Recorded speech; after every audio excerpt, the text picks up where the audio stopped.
इस बीच एक बड़ी खबर निकलकर सामने आ रही है। पाकिस्तान से इस वक्त की बड़ी खबर है। पाकिस्तान में फिर से जाफर एक्सप्रेस निशाने पर है। पाकिस्तान में रेलवे ट्रैक को ब्लास्ट से उड़ाया गया है। जाफर एक्सप्रेस की 6 बोगियां पटरी से उतर गई और पाकिस्तान से बलूचिस्तान जा रही थी जाफर एक्सप्रेस और पाकिस्तान के बोलान पंप इलाके की पूरी घटना है ये। ब्लास्ट के बाद यात्रियों में हड़कंप मच गया। ये बड़ी खबर है जो निकलकर सामने आ रही है। इस ब्लास्ट के बाद ट्रेन में सवार यात्रियों में हड़कंप मच गया।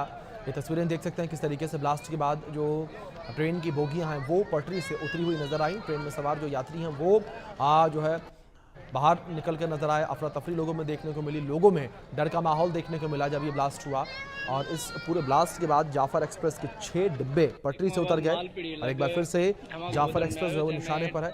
इससे पहले भी कुछ दिन पहले जाफर एक्सप्रेस पर को जो है हमला किया गया था, इसको निशाने पर लिया गया था। कई यात्रियों को बंदी बनाया गया था, कई लोगों के मारे जाने की खबर सामने आई थी और ये कहा गया कि BLA ने जो है जाफर एक्सप्रेस में यात्रा कर रहे पाकिस्तानी आर्मी के जो जवान थे उन्हें निशाना बनाया, उन्हें मारा, क्योंकि लगातार बलूचिस्तान की आज़ादी की लड़ाई जो है वो तेज़ होती नजर आ रही है।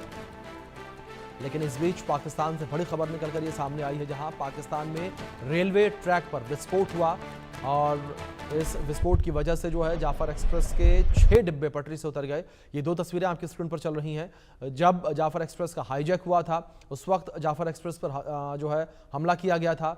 ये तस्वीरें आपकी स्क्रीन पर दोनों, जहां 18 जून की एक तस्वीर तो वहीं दूसरी तस्वीर 11 मार्च की है। ये तस्वीरों में देख सकते हैं किस तरीके से जाफर एक्सप्रेस के ऊपर हमला किया गया था और उसके बाद ट्रेन का हाईजैक कर लिया गया था और कई लोगों को बंधक बनाने की बातें जो है वो निकलकर सामने आई थी।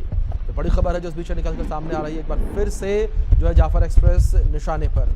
हमारे सहयोगी अजय जांडियाल जुड़ गए हैं, रुक करेंगे उनका अपडेट्स के लिए। अजय, फिलहाल आपके पास क्या इन्फॉर्मेशन मिल पा रही है? क्या BLA की तरफ से इस हमले की जिम्मेदारी ली गई या किसी अन्य आतंकी संगठन की ओर से इस पूरे हमले को लेकर जिम्मेदारी ली गई है?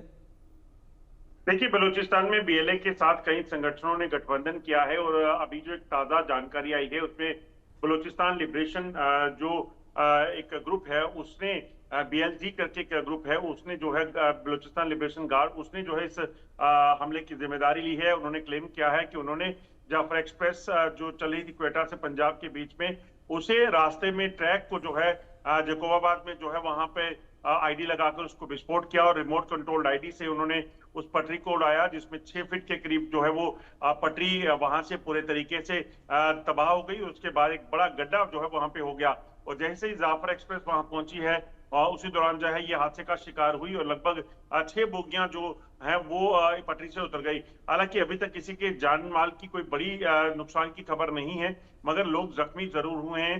मगर आप देखें तो जाफर एक्सप्रेस पिछले कुछ महीनों में दूसरी बार जो है वो निशाने पर है और बलूचिस्तान में लगातार BLA हो या उसके समर्थक संगठन हो, वो इस तरह की आतंकी गतिविधियों या फिर जो उनकी आजादी को लेकर जंग है उसके लिए जो है वो इस तरह के हमलों को अंजाम दे रहे हैं। उनका साफ कहना है कि वो किसी भी तरीके से पाकिस्तान में किसी भी चाहे वो सेना हो, सरकार हो या फिर चीन हो, किसी का हस्तक्षेप नहीं चाहेंगे।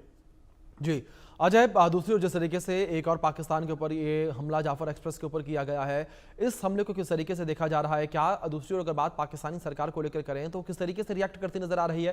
क्योंकि जब जाफर एक्सप्रेस के ऊपर इससे पहले मार्च में हमला हुआ था, 11 मार्च को जब उसका हाईजैक कर लिया गया था, उस वक्त पाकिस्तानी सरकार जो काफी सख्त नजर आई थी। उसने कहा था कि हम BLA को जड़ से उखाड़ खत्म कर देंगे, लेकिन अभी भी BLA के हमले लगातार जो है वो जारी हैं। देखिए, पाकिस्तान सरकार की तरफ से अगर बहुत ज्यादा सीरियसनेस दिखाई गई होती तो जाफर एक्सप्रेस कुछ महीनों में दूसरी बार जो है वो निशाना नहीं बनती। ये साफ है कि बलूचिस्तान में लोगों की कोई कदर नहीं है या पाकिस्तान में किसी भी आम शहरी की किसी की कोई कदर नहीं है। वहां जिस तरीके से बलूचिस्तान में लोग मारे जा रहे हैं, जिस तरीके से सेना के लोगों को निशाना बनाया गया, जिस तरीके से उनके कैंप पर हमला होना, गाड़ियों पर हमला होना, ये आम सी बात हो गई है। हर रोज BLA कोई ना कोई बड़ा हमला करके पाकिस्तानी सेना को नुकसान पहुंचाती है। तो ऐसे में एक चीज तो बड़ी स्पष्ट है कि सरकार और सेना पुलिस वहां कुछ काम की नहीं है और जिस तरीके से बलूचिस्तान के हालात बने हुए हैं, जिस तरीके से BLA के लोगों ने वहां लगातार कब्जा किया है, वो अपने आप में बताता है कि पाकिस्तान सरकार वहां पे हाथ पर हाथ धरे बैठी है, उनके हाथ में कुछ नहीं है। इसीलिए वो शायद चीन और पाकिस्तान अमेरिका का हस्तक्षेप उस इलाके के लिए कोशिश कर रहे हैं।